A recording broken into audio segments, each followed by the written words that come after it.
And okay, so that is recording. So you're all very welcome. I hope you are doing well and having a nice morning. Actually pop it into the chat there. How are you all feeling? How is your morning going so far? I hope the sun is shining wherever you are, as it is in Dublin. So this is our 10th session actually of the Dirty Salad Club. So I am delighted to be hosting it, and I am delighted that so many of you have sent in so many messages saying that you've been finding these useful. So I'm delighted to hear that, and we're really glad that we've been able to create this space and network for us all to connect and share our insights and learn from each other. Just for anyone who doesn't know what the Dirty Salad Club is, it is, well, basically we at Kinch Lyons wanted to create this space for us to learn from each other, share insights, for coaches, psychologists, HR, L&D professionals, facilitators, all of us to just get together and get vulnerable and create this network for each other. So I can see a few things coming into the chat. Everyone is, okay, so we've got energized, sunny, having a good morning. Billy is just back from his run, unsurprising. Busy yet happy. Beautiful day. We've got someone from Swansea, that's great. From the Isle of Man and Amsterdam, brilliant. I'm so glad to hear that we've got so many people having a lovely morning so far. So I will dive straight in actually and just move along on these slides. So what we are talking about today is biases. So being aware of biases to be at our best. Bit of a tongue twister, nice bit of alliteration there. But it is a topic that I am really interested in.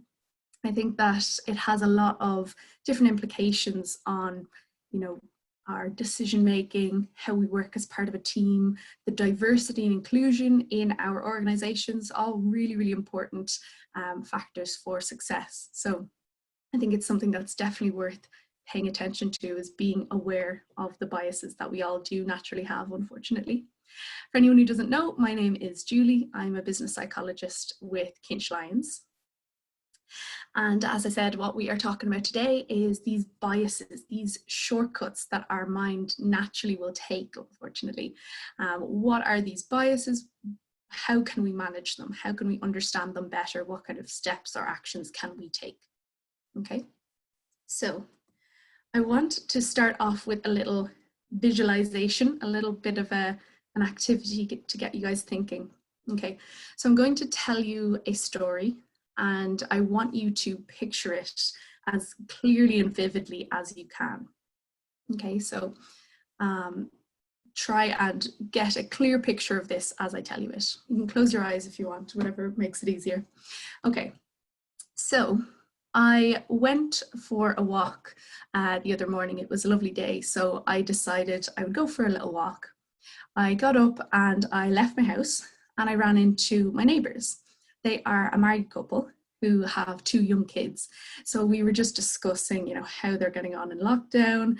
Are they homeschooling? How are they managing, with the kids? So we had a bit of a chat about that. I kept walking then, and I started walking around a park, which is near my house. And I actually ran into my friend Liam. So he was on a jog going around the park, and we just, had a bit of a chat there. It was nice to catch up because I hadn't seen him in a while. And then I came back and I went to work, and I was on a Zoom call with a CEO of a tech company. So it was really interesting. This person has a background in software engineering and has now started up this cool new tech company. So we had a really interesting conversation. Okay, so that is a little story. I hope you've pictured it well. I want to ask you a couple of questions about it. When you pictured the married couple, my neighbours, was it 2 men that you pictured? When I said that I ran into my friend Liam, did you picture someone who was black? And when I asked you to picture the CEO of a tech company, did you picture a woman? I would be a little bit surprised if you answered yes to all of those questions, not because you have any negative biases, but just because our minds often take shortcuts and they rely on what is most familiar to us. So this is just a really natural thing that we do. And I suppose I wanted to do that exercise just to show you that our brains all do it without much effort on our part. If I give you this story and it had gaps in the details, your brain automatically just fills in those gaps. And it just relies on, again, what we've experienced before, what is most common to us. You know, the majority of, say, married couples that we know probably are a man and a woman. That doesn't mean that you have any biases against, you know, even if logically the logical part of your brain kicks in and says, but isn't it wonderful that two men have the opportunity to get married? You know, it doesn't, it's aside from that. This is the quick automatic picture that comes up in our brain because it's what's most common to us. So I think of our brain kind of like, you know, a big computer that takes a lot of processing power, and it needs to save energy and save power where it can. You can see there as well that the brain is about 2% of our average weight, but it takes up about 20% of the oxygen and calories that we are using. So it's a really powerful and big kind of energy drainer. So it wants to save that energy as much as possible, and it fills in those gaps. So let's get those brains awake again. Let's do a little bit of a maths problem. Everyone loves maths. So a quick little problem there. A bat and a ball costs €1.10 in total. Bat costs €1 more than the ball. How much does the ball cost? Pop your answers into the chat there, see what you guys think.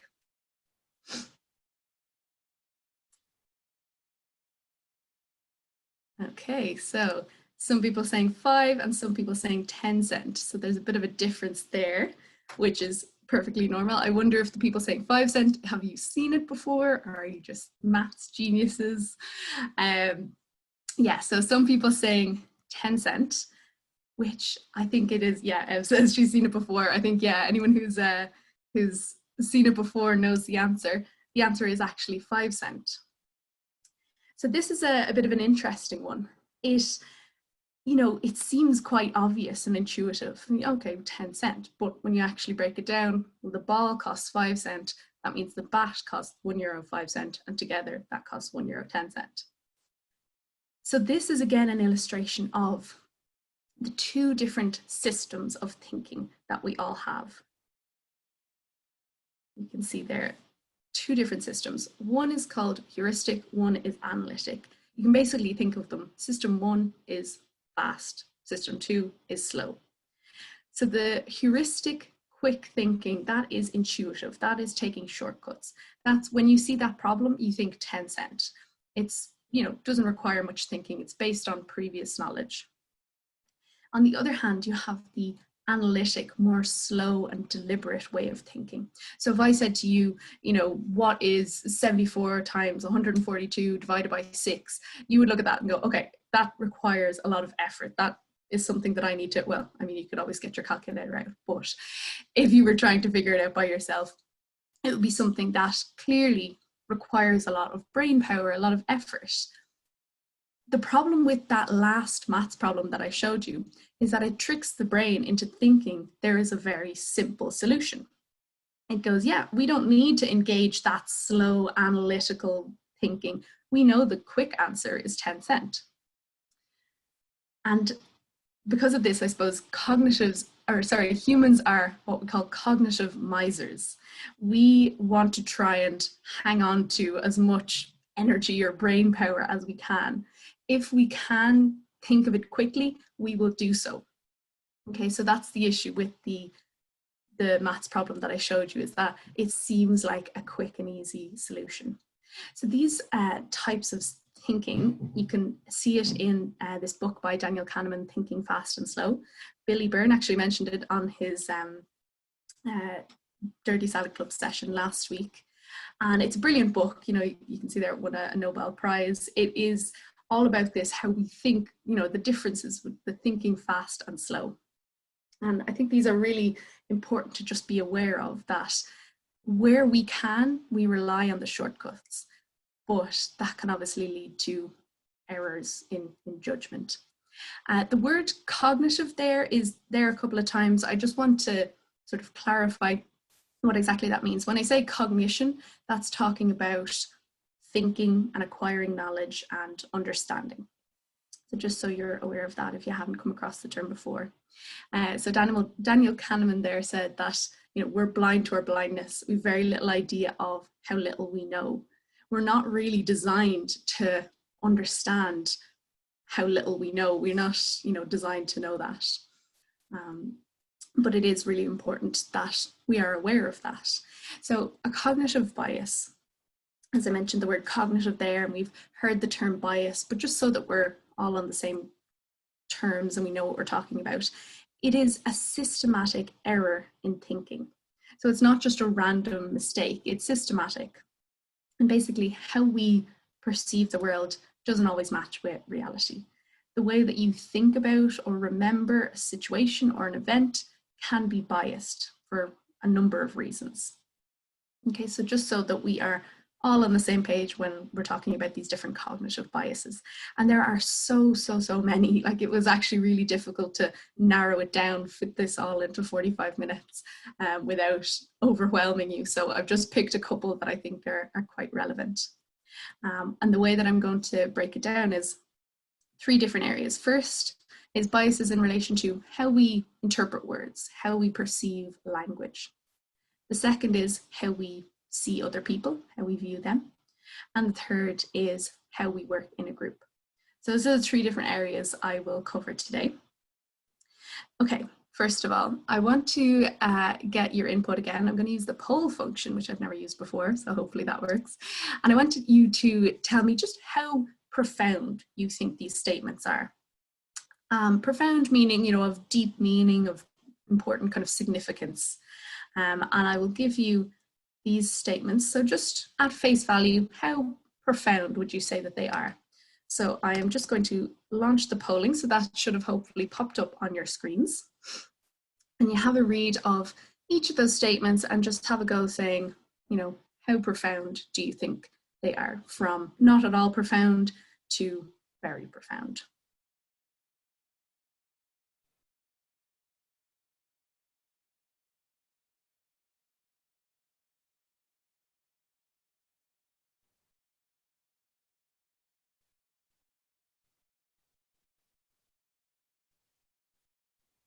Can I just check, have you got, okay, I can see some votes coming in there. Okay, I was just going to make sure that you could all see this and everything. That is perfect. So I can see a few different votes coming in. I'll just give you a few minutes before everyone has done it. So hopefully you can find the polling function. So I'll just read them out there. So the first one there, hidden meaning transforms unparalleled beauty. Or sorry, abstract beauty. The second one, nature is a self-regulating ecosystem of awareness. Third one, consciousness is the growth of coherence and of us. And the fourth one is, as you self-actualize, you'll enter into infinite empathy that transcends understanding. So what do we think of these? I can see a few people voting. I'm glad that there's a lot of differences as well. I'm glad to see there's a few different responses coming in. Give you another couple of minutes just so we get a few more responses.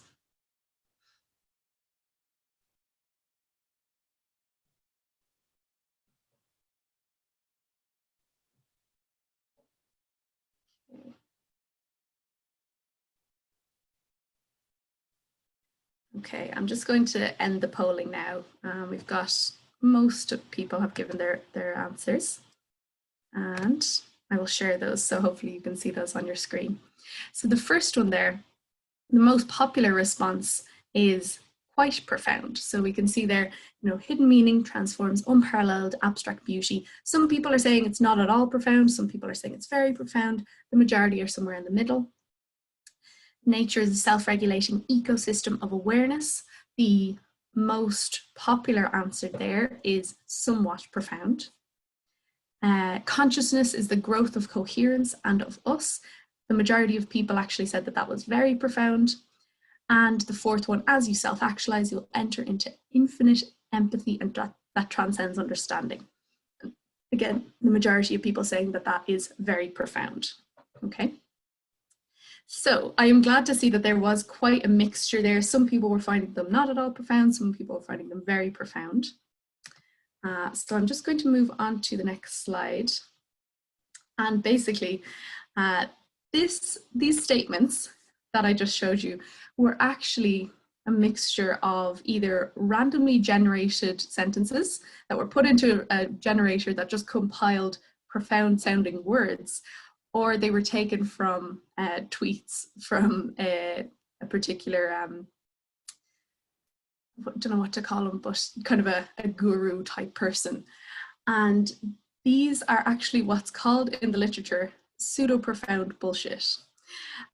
So I was thinking about censoring this, but excuse the profanity, but that's literally what it is conceptualized as in the literature. So I said I'd go with that.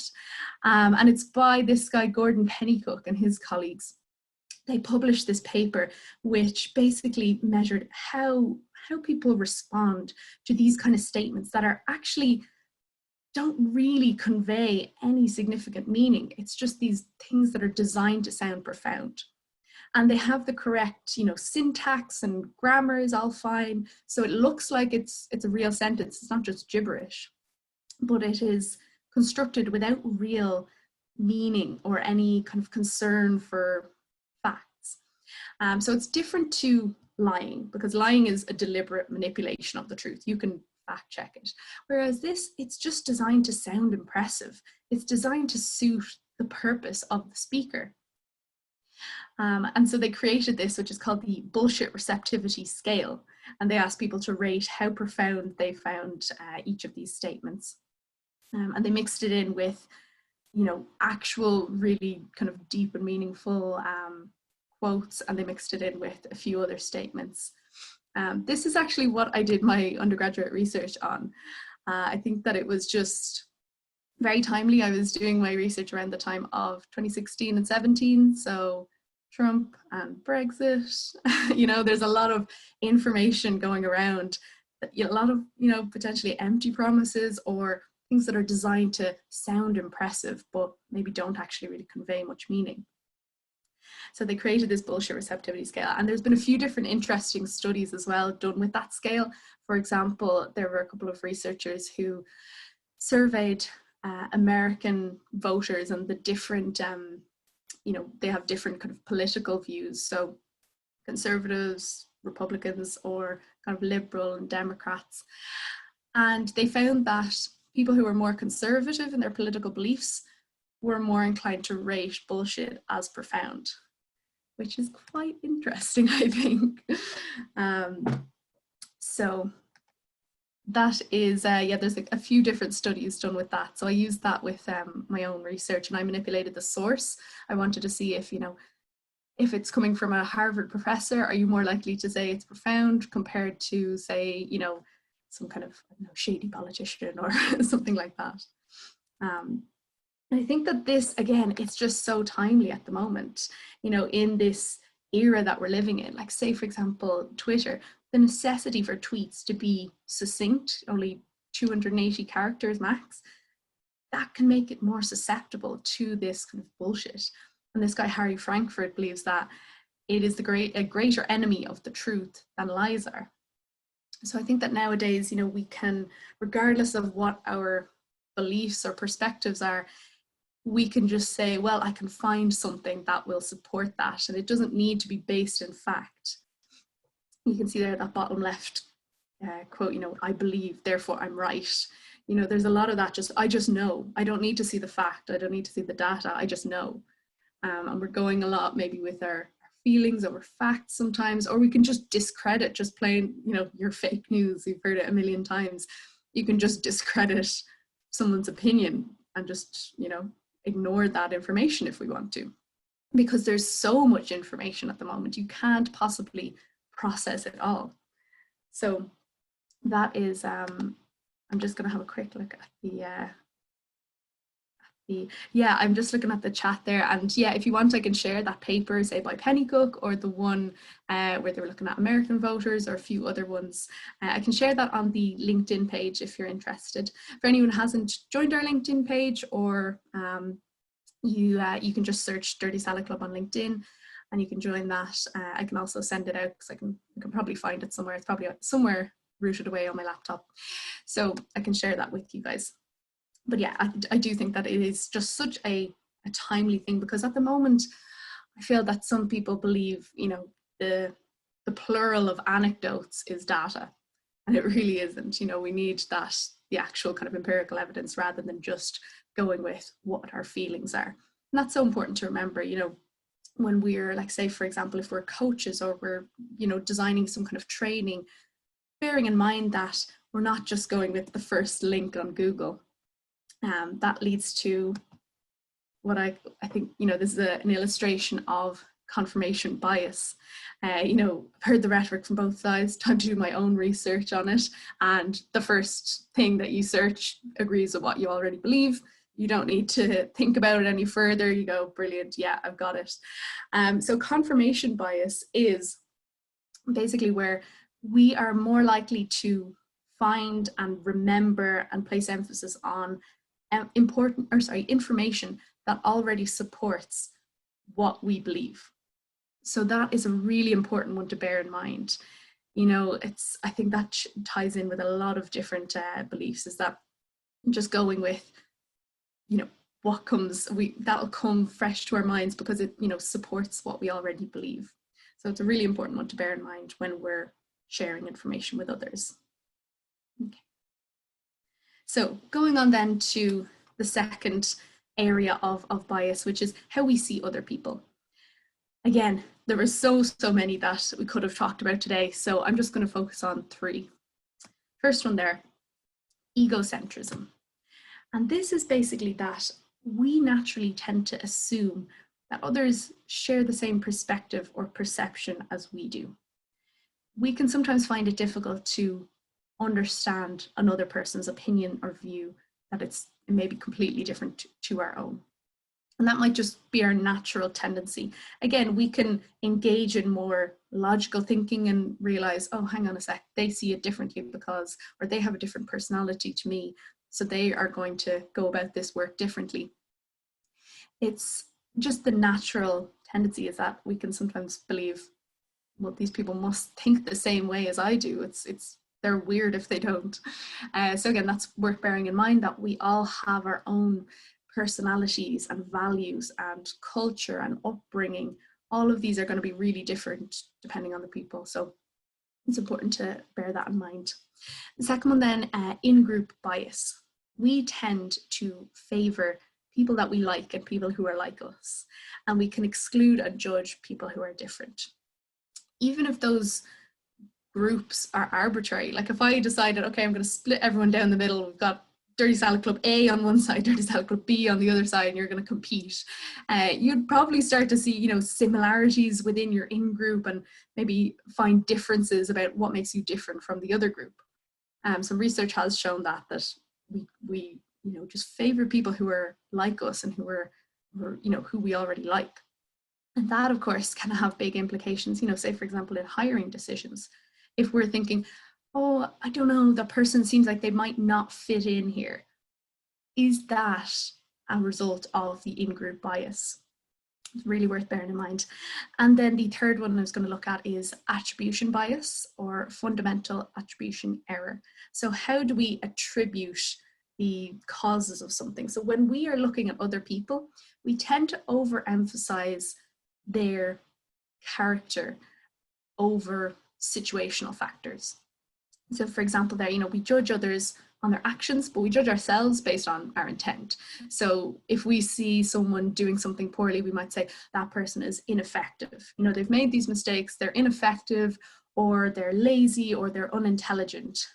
And when we're judging ourselves though, if we say, oh, I made these mistakes, oh, well, that's because I didn't have enough time, or I was rushed, or I was stressed, or, I was distracted. These are the situational factors that influenced my mistake. Whereas when we're looking at other people, we tend to say, okay, this is who they are. This is, we really judge them on their actions. And again, going back to the last slide about confirmation bias, once we might get in our heads that person is lazy or that person's ineffective, we're then more likely to see information, evidence that confirms that belief. So really important to bear that one along with the confirmation bias in mind. It's that, not just generalizing their whole character based on their intent or their actions. And again, those are so important to be aware of, because if you are unaware of them and maybe acting out on certain biases, we can have people who are in this damaging zone. You can see there people feeling abused, harassed, or slighted. That is really counterproductive, and it's not where we want to be. Even though if we're just unaware of the biases and maybe we're not, acting on them, but we're just not combating them, we might get people feeling ignored or just tolerated. That's not a high-performing team, is someone who feels tolerated. So of course, where we want to be is this high-performance zone. We want individuals to feel respected and included and valued. And so that's why it's so important to bear in mind that we do have those biases. I think that empathy and curiosity are huge first steps in understanding other people, putting yourself in their shoes. And by the way, empathy, I think it can be lacking at the moment. I think, it's worth bearing in mind that empathy doesn't mean endorsement. If we have someone who we strongly disagree with and we have very different beliefs or values to them, showing them empathy doesn't mean that you now support those different values or beliefs. It just means that you recognize that they're a human and they have their beliefs for their particular reason. And I think it's a brilliant first step, because if you start getting into, no, you're wrong, well, you're wrong, well, I'm right and you're wrong, we're not going anywhere, So it has to, I think, start with empathy and curiosity, trying to figure out what is their point of view and recognizing again that we're all humans. Okay, so I want to get your input there, guys. What has changed about the information that you're now getting from other people? And that could be positive or negative. You might be getting more information or less. Like some might feel, you can just pop it into the chat as well, whatever you think. But you might feel, I'm actually getting more information because I'm seeing my colleagues maybe in their home environment, and that's giving me greater insight. Or it might be that I'm actually getting less information from them. I'm chatting to them less, there's less small talk, maybe you're getting less, non-verbal cues. What kind of information are you now getting? How has that changed? So you can pop it into the chat, or if you want, you can feel free to unmute yourselves, whichever you like.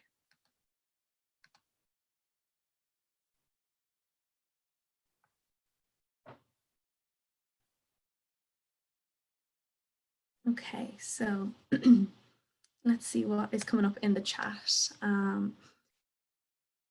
So we can see, more from some. They're getting vulnerable earlier, from Stephen says that. Eva saying she's getting more information on mental wellness and how they're feeling. Absolutely, because I think at the moment you can't just leave that at the door because we're all at home. So there's that kind of overlap. Written mainly, no associated body language, Dave says, absolutely. Much more information sharing, more people now getting the same info at the same time. More personal information, people seem freer to share, more insight into personal lives, absolutely. So a few people are saying that. I think the need to be connected is resulting in more contact and information. So Christine is finding that. Billy's finding he's getting more insights from people individually, but less from groups. So I think that's quite interesting. Again, less on body language from Zoom. Justine's finding a mix, some are more open, some have closed down. Fewer meetings before decisions are made, says Maura, and more awareness by listening to new webinars, connecting to more people. Exactly, like the Dirty Salad Club. We're connecting with each other. We're getting, I think that, there's been a lot of these kind of online kind of connections happening. Okay, and Orla's finding more at the beginning of the work, but now tapering off with less engagement. Audrey's finding more distraction, people multitasking on Zoom, absolutely. So what do you think that we can do to manage that? Is there anything that you guys have been doing to adapt and change to this? Again, feel free to write it into the chat, or you can unmute yourselves if you want to share, if it's easier to speak.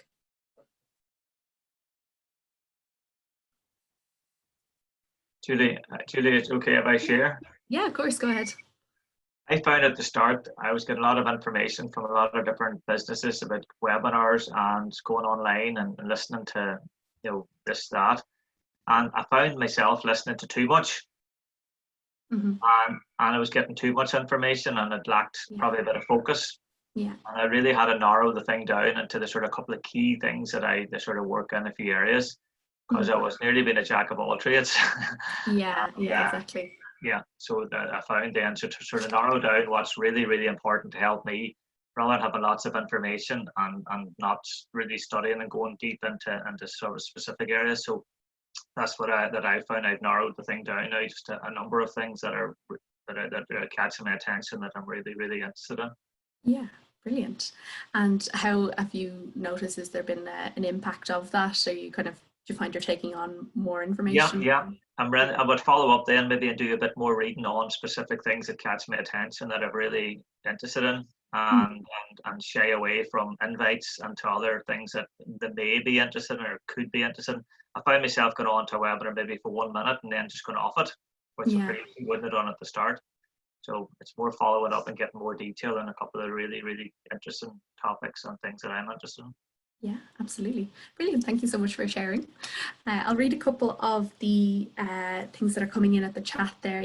Some people, are agreeing with that. The kind of online overload needs to be managed. There was, especially at the very start, there was just so many webinars, I feel. Justine is saying, set the tone at the beginning. I feel if I share a bit, it'll often be reciprocated. Absolutely. Yeah, like people want to build that rapport and feel they can trust you. And mention at the start and bring it to the front earlier, as Stephen says as well. Creating new meeting protocols, absolutely. And again, being clear about how you communicate in those, checking in more people, shorter and fewer meetings. Yeah, I think that's a great one as well. Yeah, absolutely. Getting up earlier for me and for me time, absolutely. Yeah, I found that as well myself. I'm trying to get up, just even go for a walk, clear the head. And delayed participation because of the overload. Now I'm able to be more selective in what I'm participating in. Yeah, absolutely, Christine. Okay, brilliant, guys. So we are getting a good bit of insight into the differences that are kind of happening for us right now and how we can adapt and manage them. Okay, so going on then to the third section, which is about how we work in groups. So has anyone ever experienced something similar to this? So imagine you're on this Zoom call or the meeting. Someone says, all right, so we're all in agreement. Everyone is saying yes, but is everybody thinking yes? You might be thinking, actually, I'm not sure this is a good idea, but I don't want to be negative. There's so much excitement about this project. I don't want to be the negative one. Someone might say, I don't actually fully understand, but I don't want to seem stupid. I don't want to highlight that I don't understand. Someone else might say, it'll just start an argument. I don't want to waste everyone's time. I'll just keep it to myself. Or someone else might say, well, everyone is in agreement. I'm the only one who disagrees, so I must be wrong. And this is really, really common. Actually, show of hands, anyone who has experienced something like this, these kind of thoughts? A lot of people. Yeah, absolutely. Pretty much everyone has been in some kind of meeting where you're feeling, I just need to, keep the head down. I don't think I should talk about this. And that's basically groupthink. We have this desire for harmony or to avoid conflict. And that's a natural instinct. Going back to, say, our ancestors, if we were living in a tribe, if we disrupted the harmony, we caused a lot of conflict, we might be kicked out and then we are off on our own and we're, in danger. So it's a very natural instinct. I think that's also why, say public speaking is such a fear that a lot of people have, because it's not that you're afraid that, you'll say something wrong. It's that really primal instinct that, well, if I'm judged, I may be kicked out, I may, lose approval, and then I'm out on my own and I'm out in danger because I've been kicked out of my tribe.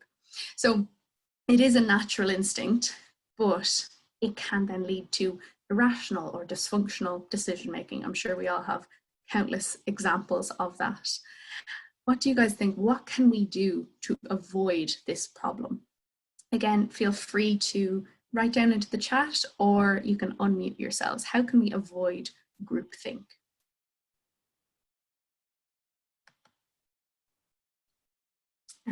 Okay, Stephen's saying polls are a great way to get through this. Yeah, exactly.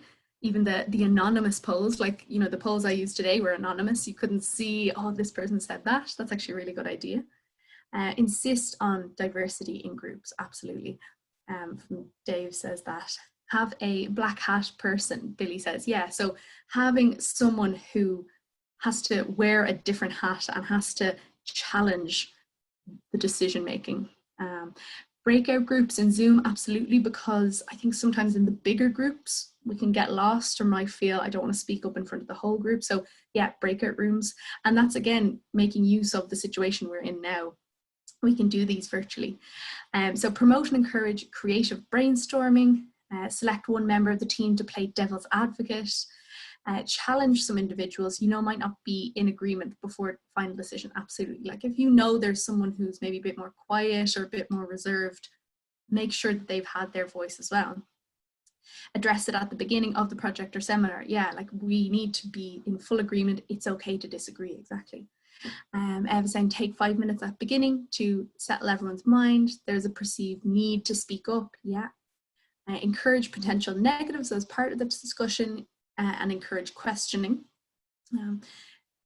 And Christine is just discussing this about psychological safety, absolutely. I'll talk about that now in the next slide for anyone who doesn't know what exactly psychological safety is, but that is a huge, it's a really significant component of a high-performing team, is that people feel safe.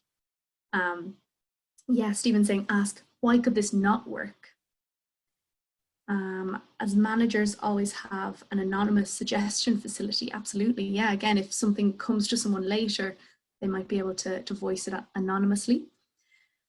Consider being able to offer an opinion while detaching from the outcome. Yeah, exactly. Let's take out our personal investment, because again, you know, it can just be, oh, we're so excited about this. Okay, but let's take a step back.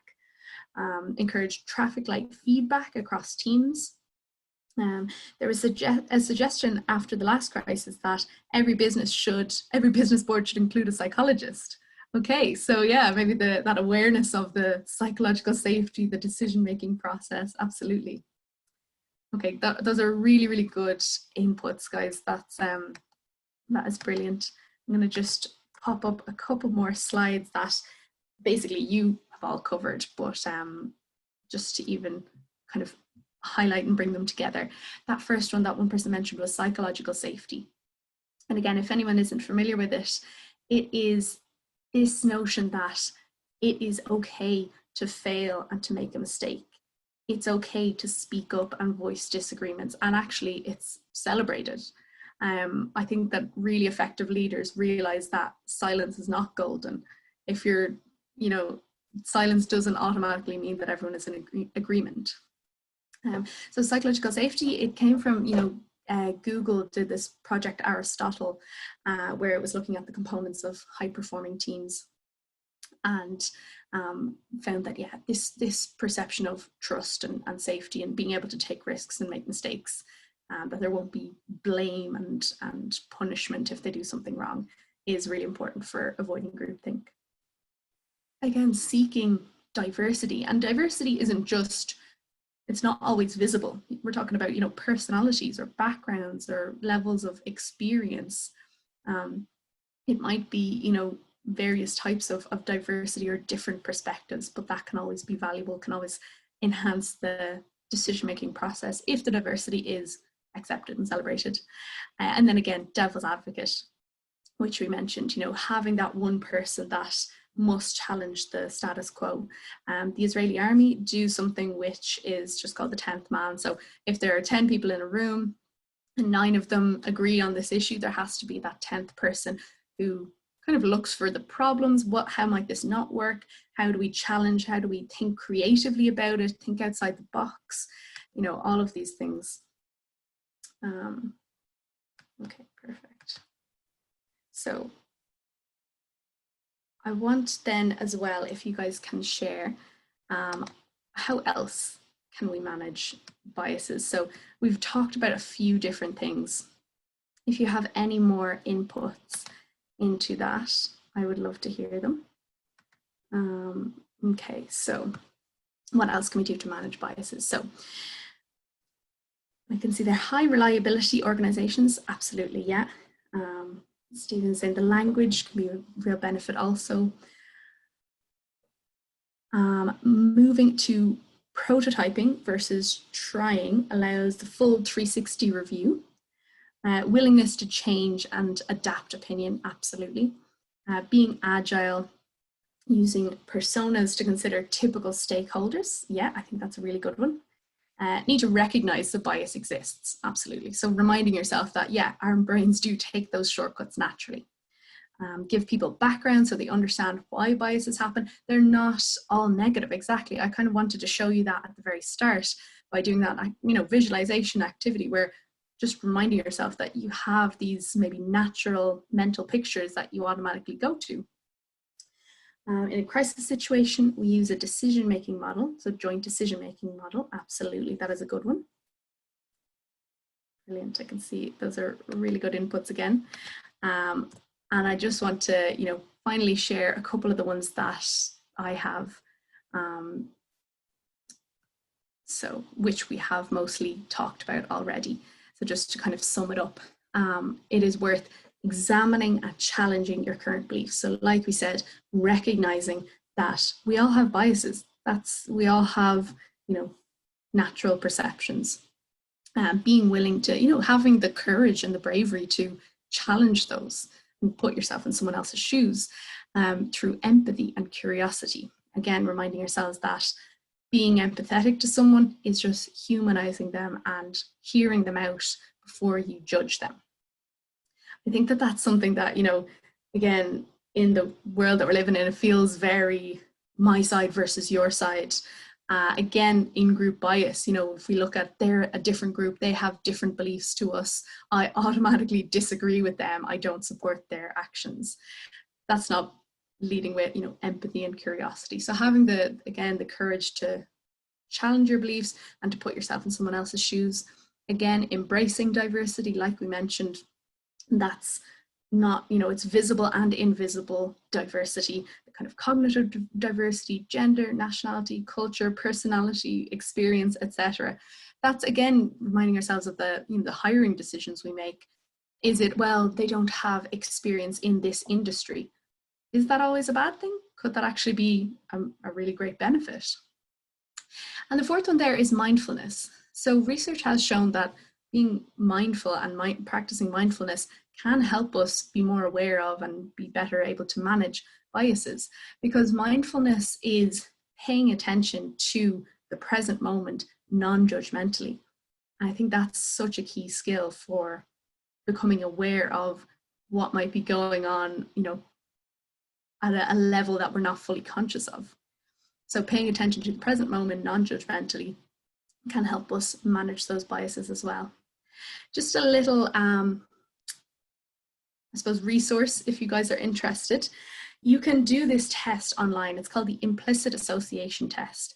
I have the link there, but as I said, I can share it in an email and you can feel free to take it online. And it basically measures, do you have any sort of implicit biases or associations? So you can do that with gender, age, race, etc. So say, for example, if you are quicker to associate young with good and old with bad, that's an indication that there may be a sort of implicit negative bias against age. So it's an interesting activity, and you can, it's free to take, so do feel free to take note of that. But we are coming to the end, and I just wanted to highlight what is coming up next week, because I'm really excited about this. We have a married couple hosting next week, so that's exciting. We've got Evelyn and Ian Johnston doing a coaching activity, and it's called I Wonder. So it's about, daring to try and just wonder, be creative, be curious. Really, really interesting activity. So it'll be quite hands-on, a bit more practical, and that will be next Wednesday at 11 a.m. So guys, that is pretty much everything from me. As I said, join the LinkedIn group. Hope to see you next week. And if you have any questions at all, I will hang on for another few minutes and we can have a little discussion. So thank you so much for joining me, guys.